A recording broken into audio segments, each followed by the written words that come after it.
अस्सलाम वालेकुम नाज़रीन, सराबत आपसे मुखातिब है। कुछ आम तरीन खबरें हैं आपके सामने रख देते हैं। Indian defence minister Rajnath Singh बोला है, इंतहाई घटिया बोला है, खौफनाक बोला है, अलार्मिंग है, ये घंटियां बज रही हैं। ये आपके सामने रखते हैं। नाज़रीन, इमरान खान साहब के बच्चों का इंटरव्यू मैसिवली वायरल है। दा वायरल इंटरव्यू है, पूरी दुनिया में देखा जा रहा है, सुना जा रहा है। पाकिस्तान में आवाजें मजीद उठना शुरू हो गई और मजीद मजबूती के साथ उठना शुरू हो गई हैं कि इमरान अहमद खान नियादी को इस सारे माहौल के अंदर इमरान खान को रिहा किया जाए। देखिए, हम हालत जंग में हैं, हमारी जंग जारी है, हमसे 10 गुना बड़ा दुश्मन हम पर हमलावर है। ठीक है, एक खानदान नारे लगा रहा है, हम जीत गए हैं, तराने भी बजाए जा रहे, ठीक है। यानी एक बहुत बड़ी पाकिस्तानी एयरफोर्स की फतह है, पाकिस्तानी फौज की बहुत बड़ी कामयाबी है। लेकिन ये सिर्फ एक सेगमेंट है इस जंग का। ये जंग अभी जारी है, सिर्फ इसका एक सेगमेंट है जो कि हमने देखा है, जहां पर फौज ने मारकर भगाया है, जहां पर फौज अंदर घुसी है और इंडिया की धज्जियां उड़ाई हैं। लेकिन इस फैंटी ने, इस जंग ने, इस फांडे ने पाकिस्तान को एक सेंटर स्टेज दे दिया है। यानी ग्लोबल सेंटर स्टेज में आकर पाकिस्तान खड़ा हो गया है। अब पाकिस्तान को, यानी रियासत पाकिस्तान को, पाकिस्तानी निजाम को, सिस्टम को, पाकिस्तानी एस्टेब्लिशमेंट को, पाकिस्तानी फौज को एक पॉलिटिकल फेस चाहिए, एक सियासी चेहरा चाहिए जो बैनुल अक़वामी तौर पर पाकिस्तान का मुकदमा लड़ सके, नेगोशिएट कर सके, एक एक व्यू दे सके, एक ओपिनियन दे सके, एक शख्सियत हो जो कि इंटरनेशनल स्टैचर की हो, जो दुनिया के साथ जाकर बातचीत कर सके। देखिए, होता यह है, जब मुर्गे आपस में लड़ रहे हो ना, तो जिस मोहल्ले के चौधरी का मुर्गा जब मारा जा रहा होता है तो वो जंग खत्म कर देता है या कुछ टाइम के लिए रोक देता है। तो ये जो ठेकेदार है, जो चौधरी है मोहल्ले का, उसने जंग रोकी है, उसने अपने मुर्गे को, इंडिया को बचाया फेंटा लगने से। लेकिन ये कहानी अब खत्म नहीं हुई है। इंडिया रीग्रुप कर रहा है, वो डिप्लोमेटिकली सारे मामले को लेकर जा रहा है। राजनाथ सिंह जो बात कर रहे हैं, मैं आपके सामने रखूंगा, आपको खुद ही अंदाजा हो जाएगा। ये इस तरह से मामले को खत्म नहीं करेगा। इमरान खान ने ठीक कहा है कि शहबाज शरीफ साहब हमें ही तालियां बजाए जा रहे हैं, ये मोदी 2 नंबर किस्म का बंदा है, ये घटिया है, ये हिंदुत्व नजरिए से, एक मजहबी जुनूनियत से मुतासिर है, लिहाजा ये दोबारा से हमला करेगा, ये दोबारा से अटैक करेगा। पाकिस्तान को इसका एक पॉलिटिकल सोल्यूशन निकालना है और वो पॉलिटिकल सोल्यूशन सिर्फ एक बंदा निकाल सकता है जो बैनुल अक़वामी स्टैचर का हो, जिसके स्टैंडिंग हो, और वो इमरान अहमद खान नियादी है और वो शाह महमूद कुरैशी है। इन लोगों की इस वक्त रियासत पाकिस्तान को, एक एटमी न्यूक्लियर रियासत को एक जरूरत है और ये बाहर होने चाहिए। यानी एस्टेब्लिशमेंट को या किसी को भी इन सारी चीजों से बाहर आना चाहिए। अब जाती खुन्नस, फलाना ये कह गया, फलाना वो कर गया, इससे बाहर निकलकर सोचना चाहिए, इससे बाहर निकलकर नेशनल इंटरेस्ट में ऐसे डिसीजन लेने चाहिए कि जहां पर ये शख्सियात बाहर हों।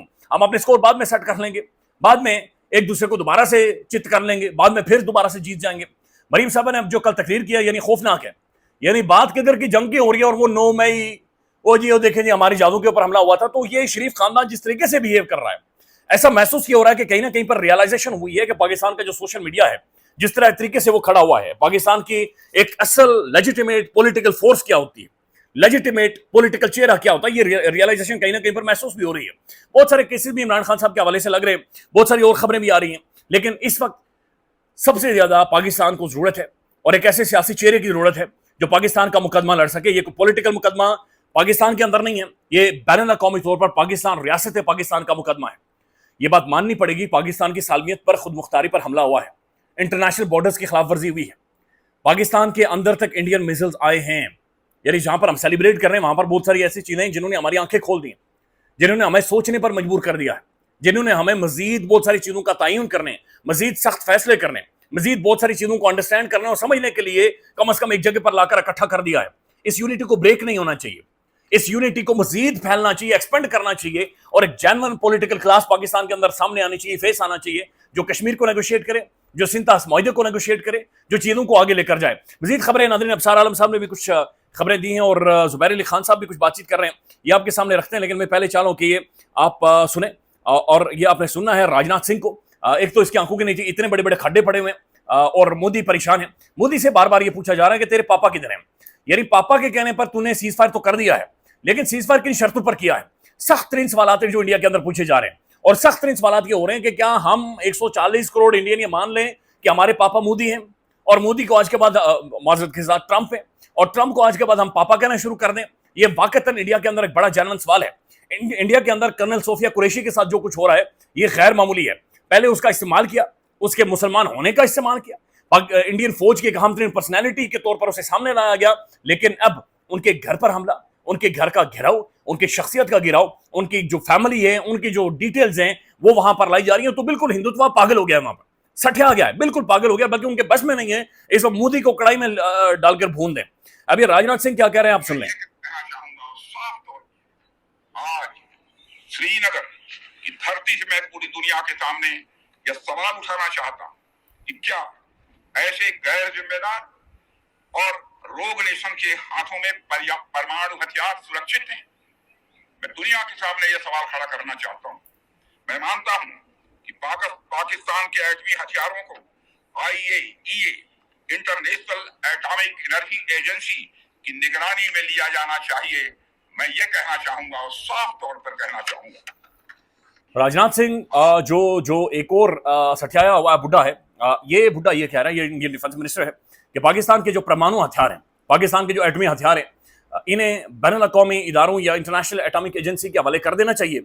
और ये पाकिस्तान में महफूज नहीं है, ये एक रॉग स्टेट है, फेल्ड स्टेट है, नाकाम रियासत है, लिहाजा परमाणु एटमी हथियार उनके हवाले कर देना चाहिए। ये चीज अब इंडिया डिप्लोमेटिकली लेकर जा रहा है, इस चीज को नेगोशिएट कर रहा है, बता रहा है। अच्छा, ये कह रहा है कि मैं दुनिया को बताना चाह रहा हूं। कौन सी दुनिया को? वही दुनिया जिसने इंडिया को गैर संजीदा मुल्क तस्वुर कर दिया है, वही दुनिया जिसने इंडिया को ठेंगा दिखाया है, वही दुनिया जब मोदी अपना मुकदमा लेकर गया, उन्होंने लात मार कर कहा वापस जा, चल निकल यहां से। पाकिस्तान के साथ अजरबैजान खड़ा हुआ, और जिस अजरबैजान की 60% इंडियंस ने बुकिंग कैंसिल कर दी है कि हम घूमने नहीं जाएंगे, यानी हम बाकू शाकू घूमने फिरने नहीं जाएंगे। और ये आप अंदाजा लगा लें इनकी सोच का कि ये वही अजरबैजान में खुद गया था लास्ट ईयर, इन्होंने 160 मुल्कों की COP29 करवाई है, 160 ममालिक की।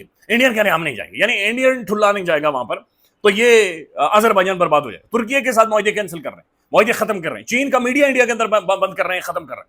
तो अंदाजा लगा ले इनका, ये वो बातचीत कर रहा है कि मैं पूरी दुनिया को बताना चाह रहा हूं, और दुनिया का एक मुल्क भी इन्हें संजीदा नहीं लेता। यानी हमें तो अब जाकर इनका असल चेहरा नजर आया कि ये एक खौफनाक किस्म की इंटरनेशनल आइसोलेशन का शिकार है। जो इन्होंने कनाडा के अंदर बंड मारा, जो इन्होंने अमेरिका के अंदर बंड मारा, उसके बाद दुनिया इन्हें देख चुकी है, और दुनिया मोदी को भी समझ चुकी है। ये जो ऐसे करके दुनिया के सामने झुकता था, दुनिया इसे ठट्ठा लेती थी, इसीलिए मैक्रोन इससे मिला नहीं था। तो ये अब चीजें खुलकर सामने आई हैं, और ये पापा के सामने बैठ गया। अब जो विद इन इंडिया है, वहां पर क्या हो रहा है, मैं सिर्फ आपके सामने रख देता हूं कि जनाब इंडिया के अंदर अब बहुत सारी जो द वायर इंटरनेशनल जो उनका अपना प्लेटफॉर्म है द वायर, वो ये कह रहा है कि हम सिर्फ इंडिया से ना 8 सवाल पूछना चाहते हैं, और इनके जवाब मोदी दे, और उसके बाद चीजों को हम सॉर्ट आउट करते हैं। 8 questions to the Narendra Modi government after a terror attack and operation and a सीज फायर। वो कह रहे हैं कि 8 सवालों के जवाब मोदी दो। मोदी से जवाब मांगे जा रहे, मोदी कहते हैं मुझसे सवाल ना पूछो, मेरी तारीफें करो। लेकिन इंडिया के अंदर नाज़रीन एक सवाल जो उठ रहा है बार बार कि सेलिब्रेट क्यों नहीं कर रहा था, यानी तूने अगर इतने बड़े हमले करनी है तो सेलिब्रेट क्यों नहीं। आज 8 सवाल आते हैं जो कि पूछे जा रहे हैं। पहला सवाल यह पूछा जा रहा है, why did operation Sindoor have been launched? ये जो सिंदूर ऑपरेशन था, ये तूने क्यों लॉन्च किया था मोदी जी? आपने, सिंदूर का मतलब यह है इंडियन मिथोलॉजी में कि खातून को आप सुहागन बनाते हैं, तो आपने सिंदूर लगवाकर उसे सुहागन बना दिया था, लेकिन उसके बाद क्या हुआ? वो सुहागन आज किधर है? पहला सवाल ये पूछा जा रहा है। दूसरा सवाल जो इंडिया के अंदर बड़ा शद्दो-मद के साथ पूछा जा रहा है, why were Indians killed in Pakistani shelling? ये पाकिस्तान ने जो हमला किया उसमें क्यों इंडियन मारे गए हैं? फौजी मारे गए, आम लोग मारे गए हैं, ये क्यों मारे गए? ये इसलिए मारे गए जी, इसका जवाब ये है कि आपके जो राफेल हैं, उन्होंने कोशिश की थी पाकिस्तान की बॉर्डर्स की तरफ मूव करने की, अंदर तो नहीं आई, लेकिन उन्होंने सिर्फ मुंह उठाया था, और रेस्ट इज द हिस्ट्री। कि राफेल के ऊपर इंडिया में सवाल पूछना आज गुनाह है, सवाल पूछना आज अजाब है।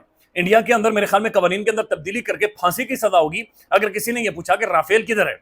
बटिंडा के लोगों का बाहर निकलना मना हो गया है, और बाहर निकलते टक्कर लगती है, रात को राफेल का पुर्जा निकल आता है।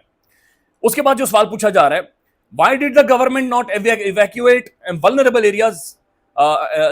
Areas before launching operation Sindoor? से पहले आपने जहां पर आपको लगा था कि पाकिस्तान फेंटेगा, सेकेगा, वहां से लोगों को क्यों नहीं निकाला? फिर पूछा जा रहा है, Whose decision was the ceasefire? ceasefire करने का डिसीजन किसका था? तो आपके पापा का था, ट्रंप पापा का था।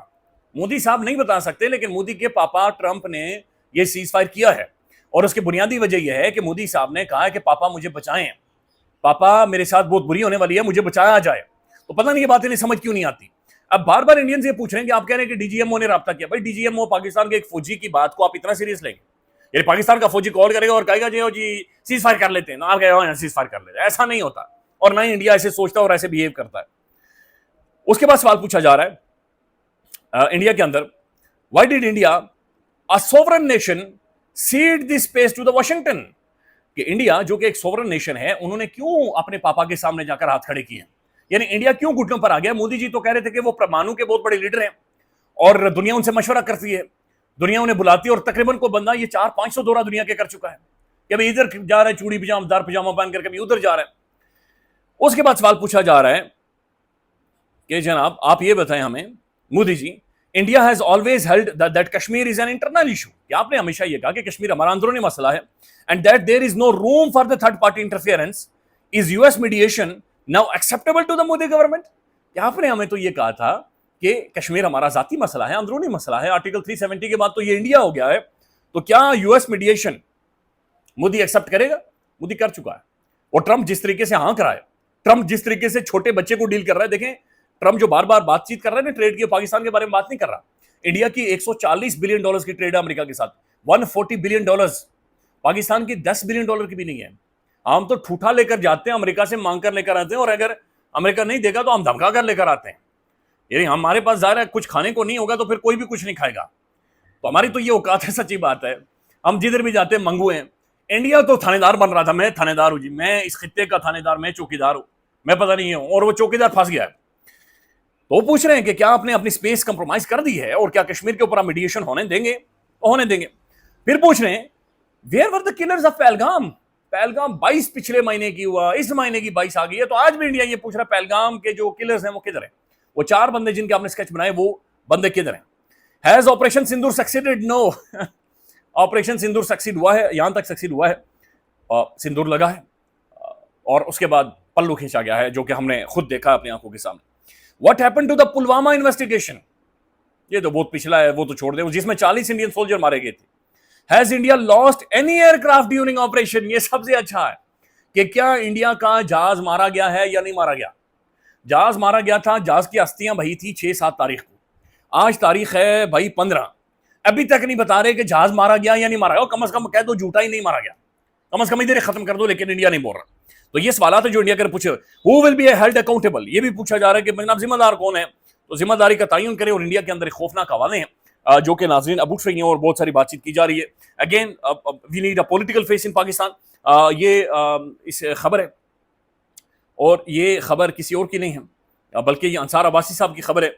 और अंसार अब्बासी साहब की खबर के मुताबिक इमरान खान ने शहबाज शरीफ की मुज़ाकरात के लिए पेशकश कबूल कर ली है। बातचीत मीडिया की चकाचौंध से दूर रखना चाहते हैं। अच्छा, ऐसा नहीं हो सकता, खान कभी भी मीडिया की चकाचौंध से दूर नहीं रखना चाहेगा, क्योंकि इमरान खान का जो मेन स्टेक होल्डर है इमरान खान की अवाम है, पाकिस्तानी अवाम है। तो अलीमा खान को जिस तरीके से रोका जा रहा है, जिस तरीके से इमरान खान का बयान बाहर नहीं आने दिया जा रहा है, तो आप रोक तो सकते हैं। तो इसका मतलब किसी और की ख्वाहिश है कि अगर खान के साथ कोई बात करनी भी है तो मीडिया से दूर रखी जाए या मीडिया से बाहर रखी जाए। ऐसा हो नहीं सकता कि इमरान खान गैर पाकिस्तानी अवाम को मैन स्टेक होल्डर बनाए, किसी भी तरह की बातचीत करे और चीज़ों को दिस इज आगे लेकर जाए। नाज़रीन, ज़ुबैर अली खान साहब की कुछ एक लाइन है, और उनका ये कहना है कि मैंने जिस तरीके से अब चीज़ें इमरान खान साहब के हवाले से हो रही हैं, इससे पहले होते हुए नहीं देखा। And he is very hopeful and a very prominent नौजवान जर्नलिस्ट हैं कि चीज़ें शायद सही डायरेक्शन की तरफ जा रही हैं। ख्याल रखिएगा, अपडेट करेंगे। अल्लाह हाफिज़।